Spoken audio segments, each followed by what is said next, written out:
નમસ્કાર વિદ્યાર્થી મિત્રો, આજે આપણે અભ્યાસ કરીશું સેમિસ્ટર નંબર 2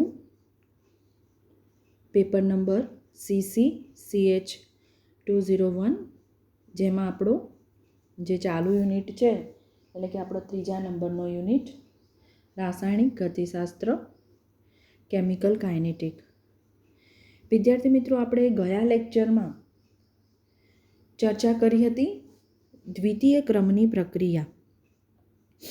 તો દ્વિતીય ક્રમની પ્રક્રિયામાં આપણે બે વેગ અચળાંકનું સમીકરણ ગયા લેક્ચરમાં જોયું હતું કે A બરાબર B હોય ત્યારે, કે A બરાબર B એટલે કે જ્યારે પણ બંને પ્રક્રિયકોની સાંદ્રતા સરખી હોય, એટલે કે બંને પ્રક્રિયકો કેવા હોય, એક સમાન.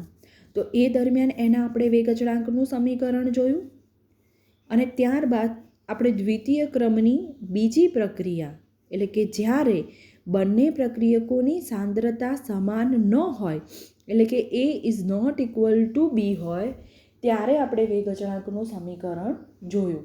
એટલે કે દ્વિતીય ક્રમની પ્રક્રિયામાં આપણે ટોટલ કેટલા વેગ અચળાંકના સમીકરણો જોયા વિદ્યાર્થી મિત્રો? તો કે ભાઈ બે.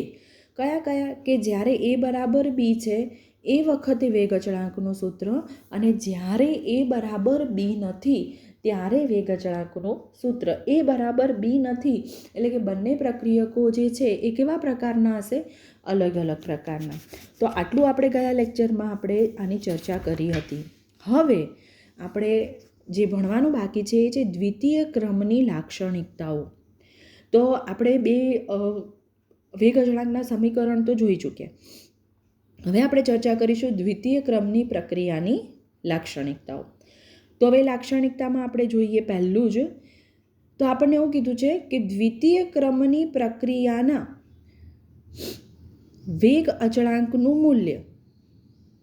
હવે જો અહીંયા આપણને શું કીધું છે કે દ્વિતીય ક્રમની પ્રક્રિયાના વેગ અચળાંકનું મૂલ્ય શેના ઉપર આધાર રાખે છે? તો કે ભાઈ સાંદ્રતાના એકમો પર. હવે જુઓ, આપણે જોયું તો પ્રથમ ક્રમની પ્રક્રિયામાં તો એ સાંદ્રતા પર આધાર રાખતું નહોતું, કારણ કે એ સાંદ્રતાથી કેવું છે? સ્વતંત્ર. પ્રથમ ક્રમની પ્રક્રિયાના વેગ અચળાંકનું સમીકરણ. જ્યારે જે દ્વિતીય ક્રમના વેગ અચળાંકનું સમીકરણ છે એ શેના ઉપર આધાર રાખે છે? તો કે ભાઈ સાંદ્રતા ઉપર આધાર રાખે છે. હવે આપણને એવું કીધું છે, તો જુઓ, દ્વિતીય ક્રમની વેગ અચળાંકનું આપણે જે સમીકરણ હતું તો એમાં ટોટલ કેટલા? આપણે બે ઇક્વેશન હતા કે જ્યારે A બરાબર B હોય ત્યારે આપણે કયું ઇક્વેશન હતું? તો કે ભાઈ K બરાબર 1/A into T into X by A minus X. તો આ જે ઇક્વેશન આપણને એ જે છે આપણને ક્યારે મળ્યું? કે જ્યારે A બરાબર B હતું ત્યારે. હવે જો A is not equal to B એટલે કે A બરાબર B નથી, તો એ વખતે જો આપણે વેગ અચળાંકનું સૂત્ર આપણે શું તારવી હતું? તો કે ભાઈ K બરાબર 2.303 ભાગ્યા T A minus B log B into A minus x upon A into B minus X. કે જ્યારે A is not equal to B છે ત્યારનું વેગ અચળાંકનું સૂત્ર. હવે જુઓ, અહીંયા આપણને કીધું છે કે ઉપરોક્ત સમીકરણ 1માં 1/A તથા x અને A માઇનસ એક્સ સાંદ્રતા દર્શાવતા પદો છે. કારણ કે આપણે કહી શકીએ કે 1/A x અને A માઇનસ એક્સ આપણે જે છે એ શું દર્શાવે છે? સાંદ્રતા દર્શાવતા પદો છે. હવે આ પદોને સાંદ્રતાના એક જ પ્રકારના એકમથી દર્શાવવામાં આવતા હોય તો હવે જે K છે તો Kનો આધાર શેના ઉપર આધાર રાખશે? 1/A ઇન્ટુ T પર રહે છે. હવે આપણે જોયું કે 1/A એ સાંદ્રતા દર્શાવતું પદ આપણે કહીએ છીએ. તો આપણને શું કીધું કે જે Kનો એકમ છે એ શેના ઉપર આધાર રાખે છે? તો કે ભાઈ 1/A ઇન્ટુ T ઉપર આધાર રાખે છે. તેથી Kનો એકમ આપણે કહેવું હોય તો શું કહી શકીએ? જો 1/A એટલે કે સાંદ્રતા અને T એટલે કે સમય. તો જે Kનો એકમ છે એ શેના ઉપર આધાર રાખે છે? તો કે ભાઈ સાંદ્રતા અને સમય ઉપર, એટલે કે 1 સાંદ્રતા ગુણ્યા સમય. જો મારે એને અપોન વ્યસ્ત પ્રમાણમાં ન લખવું હોય તો હું કઈ રીતે લખી શકું? તો Kનો એકમ સાંદ્રતા ઇન્વર્સ ઇન્ટુ સમય ઇન્વર્સ પણ આપણે લખી શકીએ. આ આપણે આ શેનું છે લાક્ષણિકતા કે જ્યારે એ ઇઝ ઇક્વલ ટુ આપણને બી આપેલા છે ત્યારનું ઇક્વેશન આપણને છે. એટલે કે 1/a એક્સ અને a માઇનસ એક્સ એ સાંદ્રતા દર્શાવતા પદો છે. માટે જ્યારે એ બરાબર બી હોય એ વખતે એનો એકમ શું થશે તો કે ભાઈ સાંદ્રતા ઇન્વર્સ ગુણ્યા સમય ઇન્વર્સ અથવા તો 1 સાંદ્રતા ગુણ્યા સમય. હવે આ જ પરિસ્થિતિ જો આપણે બીજા ઇક્વેશન માટે પણ વિચારી શકીએ. બીજું ઇક્વેશન એટલે કે જ્યારે એ બરાબર બી નથી ત્યારે. તો આ થઈ આપણી પહેલી લાક્ષણિકતા કે જેમાં આપણને શું કીધું છે કે દ્વિતીય ક્રમની પ્રક્રિયાના વેગ અચળાંકનું મૂલ્ય સાંદ્રતા પર જ આધારિત હોય છે. હવે એની બીજી લાક્ષણિકતા આપણને શું કહે છે તો આપણે જોઈએ એની બીજી લાક્ષણિકતા. તો બીજી લાક્ષણિકતામાં એવું કીધું છે કે દ્વિતીય ક્રમની પ્રક્રિયાના નિશ્ચિત ભાગને પૂર્ણ થવા માટે લાગતો સમય, એટલે કે જે દ્વિતીય ક્રમની જે પ્રક્રિયા છે એને પૂર્ણ થવા માટે જે સમય લાગે છે એ શેના વ્યસ્ત પ્રમાણમાં હોય છે તો કે ભાઈ પ્રક્રિયકની પ્રારંભિક સાંદ્રતાના વ્યસ્ત પ્રમાણમાં જોવા મળે છે. હવે આપણને એવું કીધું છે કે પ્રારંભિક સાંદ્રતાના વ્યસ્ત પ્રમાણમાં જોવા મળે છે દ્વિતીય ક્રમની પ્રક્રિયાના નિશ્ચિત ભાગને પૂર્ણ થવા માટે.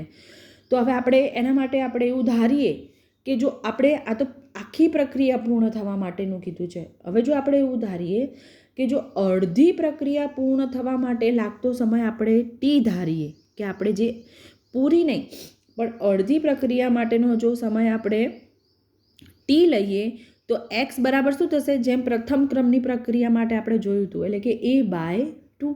તો હવે આપણે શું કરીશું કે જ્યાં ટી છે ત્યાં આપણે શું લખીશું જ્યાં ટી છે એટલે અડધો સમય આપણે લખવાનો છે એટલે કે શું લખીશું ટીની જગ્યાએ t1/2. તો હવે જુઓ અને એક્સ બરાબર આપણે શું લખીશું a/2. હવે અહીંયા એક મિનિટ આ બાજુ ધ્યાન આપો કે પૂરી પ્રક્રિયા થવા માટે જો ટી સમય લાગતો હોય તો આપણે જો અડધી પ્રક્રિયાને ધ્યાનમાં લેવી હોય તો અડધો સમય આપણે લાગે એટલે કે ટીની જગ્યાએ આપણે અડધો સમય લેવો હોય તો આપણે ટીની જગ્યાએ શું લખીશું t1/2.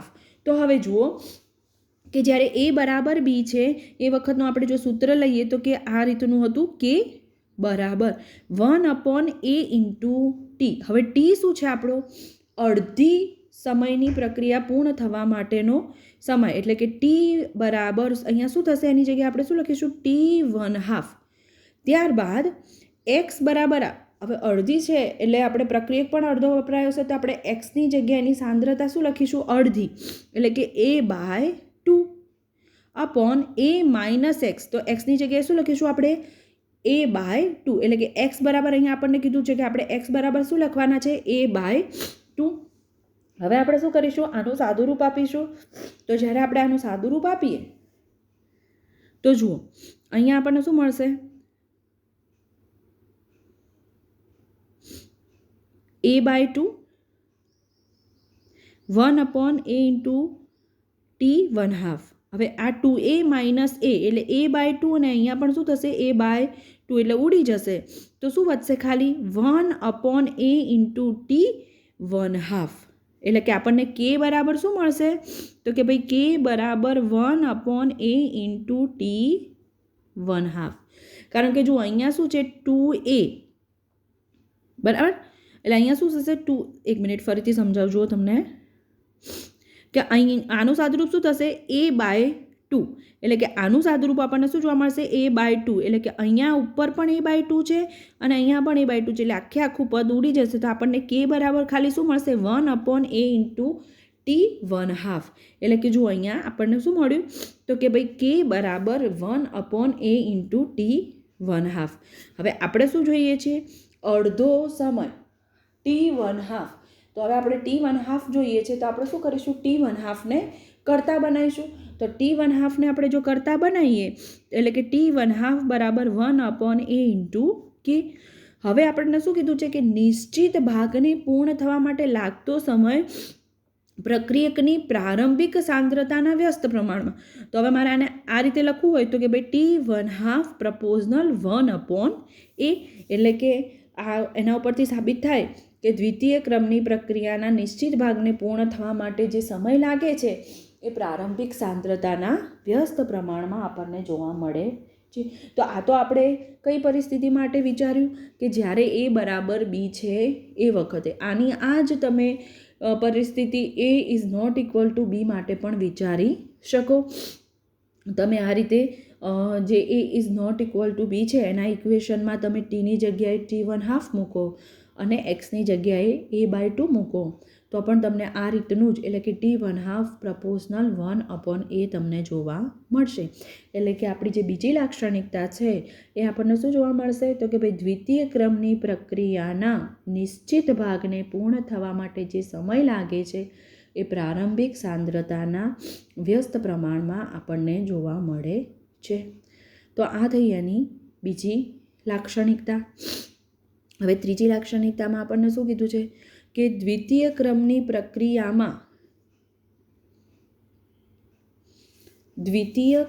પ્રક્રિયામાં એક પ્રક્રિયકની સાંદ્રતા બીજા પ્રક્રિયકની સાંદ્રતા કરતાં ઘણી વધુ લેવામાં આવે તો દ્વિતીય ક્રમની પ્રક્રિયા પ્રથમ ક્રમની બને છે. તો આ થઈ તમારી ત્રીજી લાક્ષણિકતા.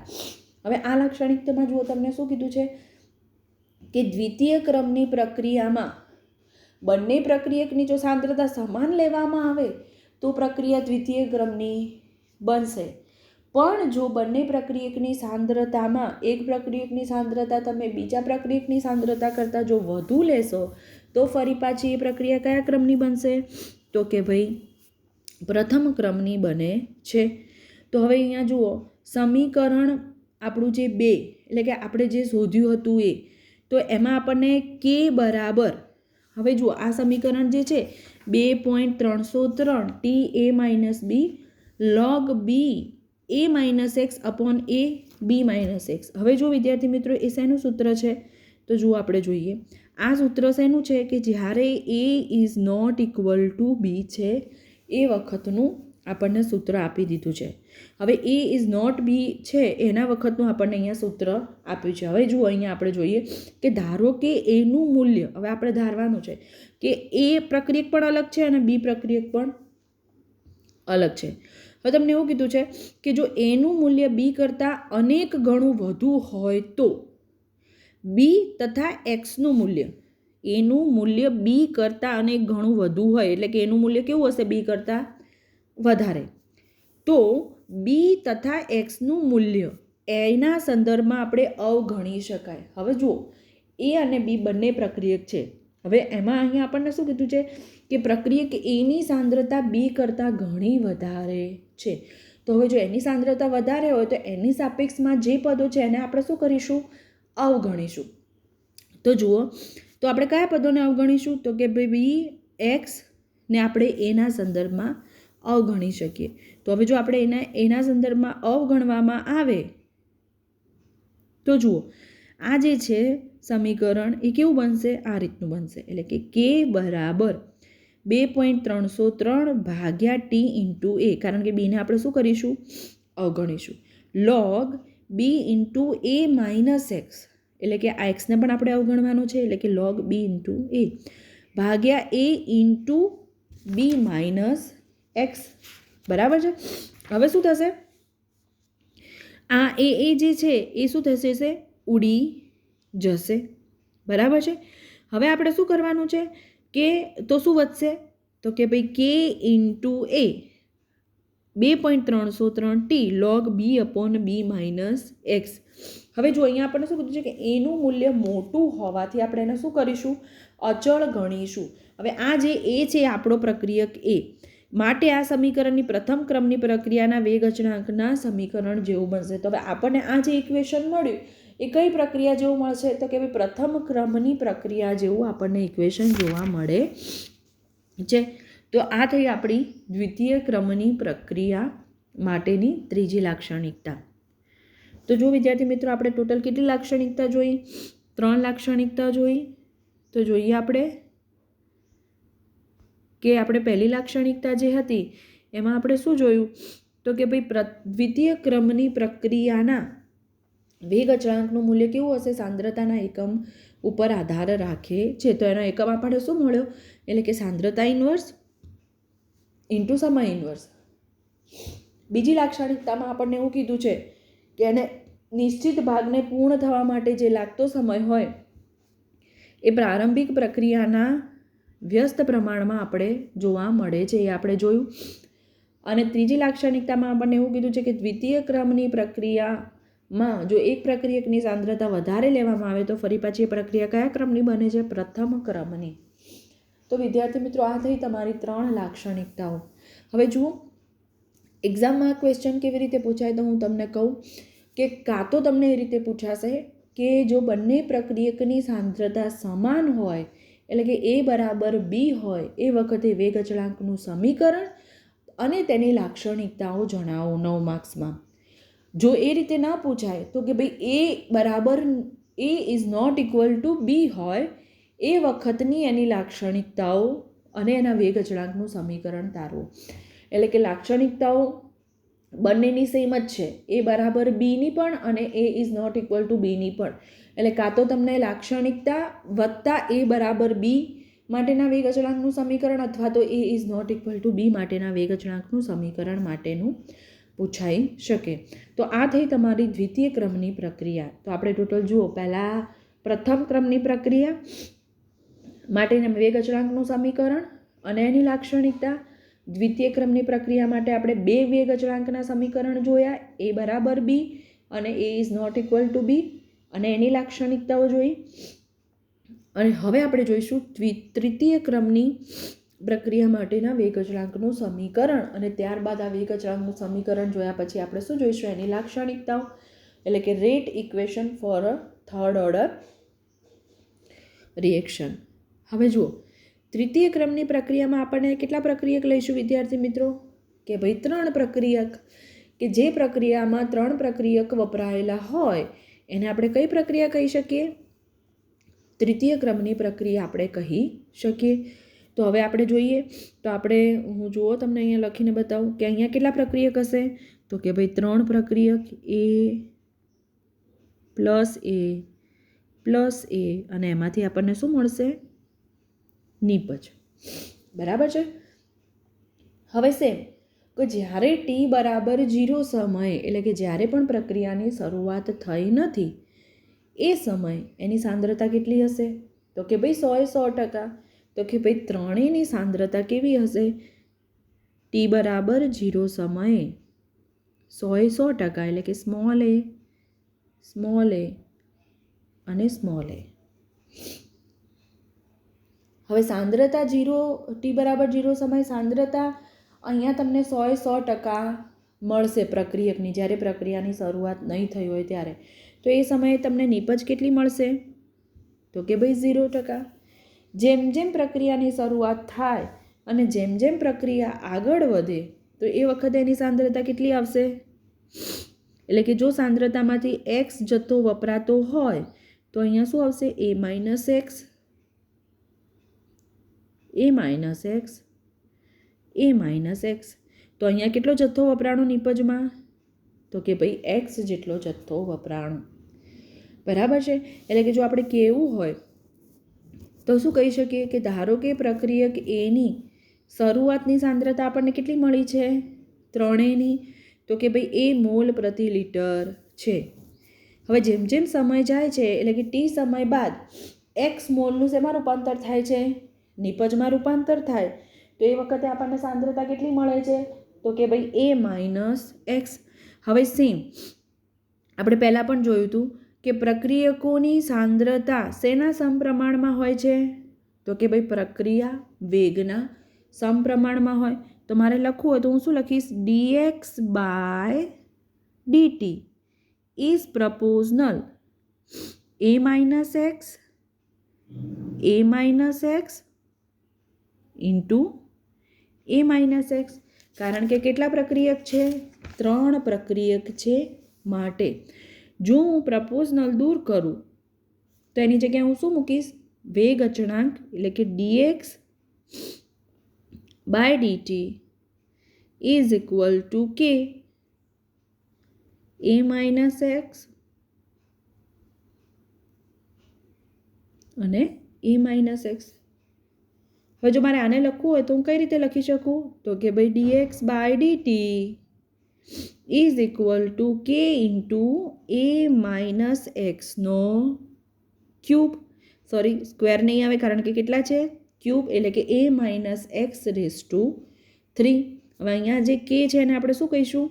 વેગ અચળાંક. તો હવે જો મારે આનું સંકલન કરવું હોય તો હું કઈ રીતે ગોઠવું? તો કે ભાઈ ડીએક્સ બાય એ માઇનસ એક્સનો ક્યુબ ઇઝ ઇક્વલ ટુ કે ઇન્ટુ ડીટી. હવે જો આ સમીકરણનું મારે સંકલન કરવું હોય તો કઈ રીતે કરીશ સંકલન? એટલે કે જો આ સમીકરણનું સંકલન કરતા, તો હવે જો આપણે સંકલન કરીએ તો આપણને જો સંકલન, શેનું સંકલન કરીશું આપણે? 1/a માઇનસ એક્સનો cube into d x is equal to k સંકલન ડીટી. તો 1/a માઇનસ એક્સનો ક્યુબનું સંકલન આપણને શું મળશે? તો જોઈએ આપણે. તો જુઓ એનું સંકલન શું મળશે? 1/2 a માઇનસ એક્સનો સ્ક્વેર અને એની સામે કે ઇન્ટુ ડીટી બરાબર શું મળશે? કે ઇન્ટુ ટી વત્તા સી. જે આપણે સીને આપણે શું કહીએ છીએ? સંકલન અચળાંક. તો આનું સંકલન આપણને શું મળ્યું? 1/2 a માઇનસ એક્સનો સ્ક્વેર ઇઝ ઇક્વલ ટુ કે ઇન્ટુ ટી પ્લસ સી. હવે જેમ આપણે આગળ કરતા હતા એમ, એટલે કે જ્યારે ટી બરાબર 0 હોય એ વખતે આપણે એક્સ બરાબર કેટલા લેતા હતા? તો કે ભાઈ 0. એટલે કે ટી બરાબર 0 સમયે, એટલે કે ટી બરાબર 0 સમયે એક્સ બરાબર આપણે કેટલા લેતા હતા? તો કે ભાઈ 0. તો પછી આપણું જે ઉપરનું જે સમીકરણ છે એ આપણને કેવું મળશે? તો કે ભાઈ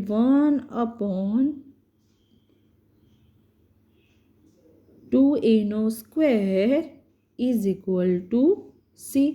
તો આ સી બરાબર આપણને શું મળ્યું? તો કે 1/2a નો સ્ક્વેર. હવે 1/2a નો જે સ્ક્વેર છે એને આપણે શેમાં મૂકીશું? આપણું જે આગળ ઇક્વેશન ઉપર છે એમાં આપણે આ સીની વેલ્યુ આપણે મૂકીશું. તો હવે આપણે એની સીની વેલ્યુ એમાં મૂકીએ તો આપણને જુઓ સમીકરણ શું મળશે? તો 1/2 ઇન્ટુ a માઇનસ એક્સનો square is equal to k t. C બરાબર આપણે શું મૂકીશું? 1/2a નો સ્ક્વેર. હવે આપણે શું કરીશું? કે ટીને કરતા બનાવીશું, એટલે કે ટી બરાબર 1/2 a માઇનસ એક્સનો સ્ક્વેર માઇનસ 1/2a નો સ્ક્વેર. હવે આપણે શું કરીશું? બંનેમાંથી જુઓ શું કોમન નીકળે છે? 1/2 અને 1/2. તો હવે આપણે શું કરીશું? 1/2 ને કોમન નીકાળીશું, એટલે કે ટી બરાબર 1/2 ને કૌંસની બહાર નીકાળ્યા 1/a માઇનસ એક્સનો સ્ક્વેર માઇનસ 1/a નો સ્ક્વેર. હવે આપણે શેનું ઇક્વેશન જોઈએ છે? વેગ અચળાંક કેનું. તો હવે આ જે ટી છે એને આપણે આ બાજુ લાવીએ તો નીચે શેમાં આવશે? ભાગાકારમાં. એટલે કે કે બરાબર 1/2 ઇન્ટુ ટી.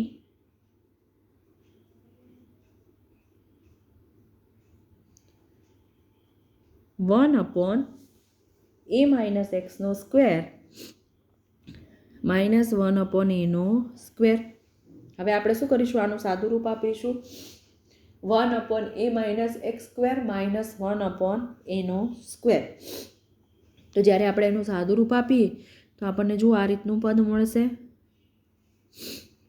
કે બરાબર 1/2t એ સ્ક્વેર અહીં આવી જશે, એ માઇનસ એક્સનો સ્ક્વેર ભાગ્યા ગુણાકારમાં એ સ્ક્વેર એ માઇનસ એક્સનો સ્ક્વેર. હવે એ minus x square a minus Bino square, તો જુઓ એનું સાદુરૂપ શું થશે? તો કે ભાઈ કે બરાબર 1/2 ઇન્ટુ ટી એ સ્ક્વેરમાં પ્લસ કાઉન્સ છૂટો કરીને જ હું લખું છું 2ax માઇનસ એક્સનો સ્ક્વેર, એટલે કે એ સ્ક્વેર ઇન્ટુ એ માઇનસ એક્સનો સ્ક્વેર, એટલે કે આ સ્ક્વેર ઉડી જશે તો શું વધશે? તો જુઓ કે બરાબર 1/2 ઇન્ટુ ટી 2ax માઇનસ એક્સનો square a square a minus એક્સનો સ્ક્વેર. તો જો આ બંનેમાંથી શું કોમન નીકળે છે? એક્સ અને એક્સ. તો આપણે એક્સને કોમન નીકાળીએ તો કે ભાઈ 1/2 into t x common 2a minus x a square a minus એક્સનો સ્ક્વેર. તો આ જે આપણને ઇક્વેશન મળ્યું કે બરાબર 1/2 into t x into 2a minus x upon a square into A minus x, એ તૃતીય ક્રમની પ્રક્રિયા માટેના વેગ અચળાંકનું ઇક્વેશન આપણે કહી શકીએ. પણ આ ઇક્વેશન ક્યારે છે? કે જ્યારે ત્રણેય પ્રક્રિયકોની સાંદ્રતા સમાન હોય એ વખતનું વેગ અચળાંકનું ઇક્વેશન આપણે કહી શકીએ. તો જોઈએ હવે આપણે ઇક્વેશન વિગતવાર. તો જુઓ, દ્વિતીય ક્રમની પ્રક્રિયા ધ્યાનમાં લો. તો જુઓ, ત્રણ પ્રક્રિયક a પ્લસ a એમાંથી આપણને શું મળી? નિપજ બી. ટી બરાબર 0 સમયે, અહીંયા આપણને 0 સમય સાંદ્રતા કેટલી હશે? 100%, એટલે કે એ અને એ, અને એ વખતે તમારે નિપજ કેટલી મળશે? તો કે ભાઈ 0. હવે જો ટી બરાબર ટી સમયે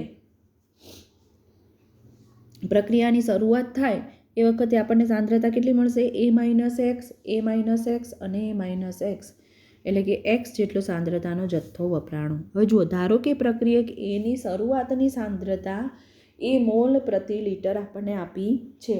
હવે જેમ જેમ સમય જાય એટલે કે ટી સમય બાદ એક્સ મોલનું શેમાં રૂપાંતર થશે? નિપજમાં.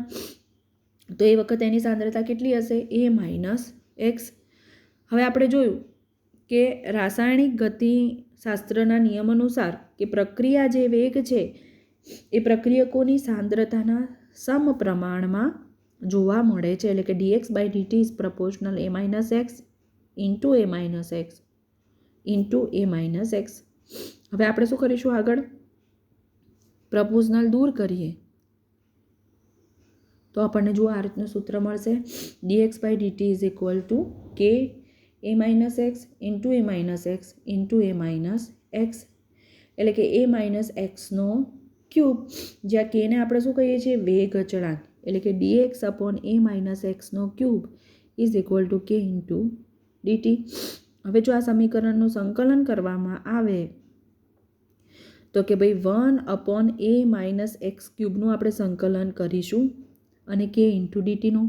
તો એ તો આપણને શું મળશે? k into t plus C, અને આ બાજુ 1/2a માઇનસ એક્સનો સ્ક્વેર. હવે આપણને એવું કીધું છે કે જો ટી બરાબર 0 સમયે ને જો આપણે જો એક્સ બરાબર 0 લઈએ તો આપણને શું જોવા મળશે? 1/2a square is equal to C. હવે જો આપણે સીની કિંમત આ સમીકરણમાં મૂકીએ તો અહીંયા આપણને સીની મૂકીશું કિંમત, તો શું મળશે? 1/2a સ્ક્વેર, એટલે કે k t is equal to 1/2a minus એક્સનો સ્ક્વેર માઇનસ 1/2a સ્ક્વેર, એટલે કે કેટીને બંનેમાંથી શું કોમન નીકળશે? 1/2 1/a માઇનસ એક્સનો સ્ક્વેર માઇનસ 1/a સ્ક્વેર. કે આપણે વેગ અચળાંકનું સમીકરણ જોઈએ એટલે કે કે બરાબર 1/2t a માઇનસ એક્સનો સ્ક્વેર માઇનસ 1/a². હવે આપણે જોઈએ તો 1/2t કોમન નીકાળ્યા. હવે a-x² એટલે કે a-b² પ્રમાણે સાદું રૂપ આપી કાઉન્સ છૂટો કર્યો તો આપણને શું મળશે? a² + 2ax - x² એટલે કે a²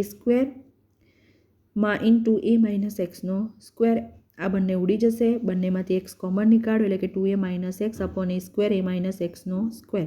તો કે જે સમીકરણ 5 અને આપણું જે સમીકરણ 6 છે એ તૃતીય ક્રમની પ્રક્રિયા માટેના વેગ અચળાંકનું સમીકરણ કહી શકીએ. પણ ક્યારે? કે જ્યારે ત્રણેય પ્રક્રિયકોની સાંદ્રતા સરખી હોય ત્યારે. તો વિદ્યાર્થી મિત્રો, આ થયું આપણી તૃતીય ક્રમની પ્રક્રિયા માટેનું વેગ અચળાંકનું સમીકરણ.